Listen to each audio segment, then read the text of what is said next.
అప్పటికప్పుడు చేసుకునే టమోటా నిల్వ పచ్చడి నువ్వుల పొడి అయితే వేసి చేశాను. ఎంత బాగుందంటే స్మెల్ కానీ టేస్ట్ కానీ అద్దరిపోయింది. అందుకు ముందుగా 1 కిలో టమోటాలను అయితే తీసుకొని నీట్గా వాష్ చేసి బాగా ఆరబెట్టి పెట్టుకున్నాను. వాటిని సన్న పీసెస్లా కట్ చేసుకొని పక్కన పెట్టేసుకున్న తర్వాత ఒక బాండల్ని అయితే పెట్టుకొని అందులో 1 టేబుల్ స్పూన్ ఆవాలు, 1 టేబుల్ స్పూన్ మెంతులు వేసుకొని కొద్దిగా ఫ్రై అయిన తర్వాత పక్కకైతే తీసేసుకొని అదే బాండల్లో 2 టేబుల్ స్పూన్ల తెల్ల నువ్వులు కూడా వేసుకొని కొద్దిగా ఫ్రై అయిన తర్వాత మొత్తం కూడా పొడిలాగా అయితే చేసుకోవాలి.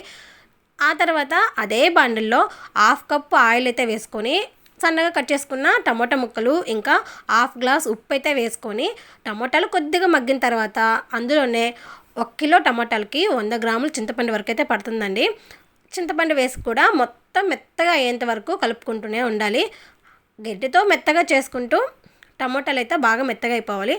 ఆ తర్వాత 1 కిలో టమోటాలకు ఒక చిన్న టీ గ్లాసు కారం అయితే పడుతుంది. కారం కూడా వేసి మొత్తం కలిసేలా ఒకసారి కలిపి ఒక 5 మినిట్స్ తర్వాత మనం పొడి చేసి పెట్టుకున్న నువ్వులు, మెంతులు, ఆవాల పొడి అయితే వేసేసుకొని ఒక 5 మినిట్స్ మళ్ళీ కూడా కలిపి సిమ్లో కొద్దిసేపు మగ్గించుకొని పక్కన పెట్టేసుకొని ఇప్పుడు ఆ పచ్చడికి తాలింపు పెట్టామంటే అద్దరిపోతుంది. తాలింపు పెట్టడం కోసం ఒక బాండలు అయితే పెట్టుకొని అందులో 2 టేబుల్ స్పూన్ల ఆయిల్ పోసుకొని ఆయిల్ హీట్ అయిన తర్వాత తాలింపు గింజలు, కట్ చేసుకున్న ఎండుమిరపకాయలు, కరివేపాకు, కచ్చాపచ్చగా నలగొట్టుకున్న వెల్లుల్లి, కొద్దిగంత ఇంగు వేసుకొని తాలింపు వేగిపోయిన తర్వాత పచ్చళ్ళలో పోసేసి ఒక్కసారి అలా కలిపి అన్నంలో కలిపి తిన్నారంటే స్మెల్ కానీ టేస్ట్ కానీ అద్దరిపోతుంది. 1 మంత్ వరకు నిల్వ ఉంటుందండి. ఒకసారి ట్రై చేసి ఎలా వచ్చిందో కామెంట్ అయితే పెట్టండి. నచ్చినట్లయితే సబ్స్క్రైబ్ చేసుకోండి, లైక్ చేయండి.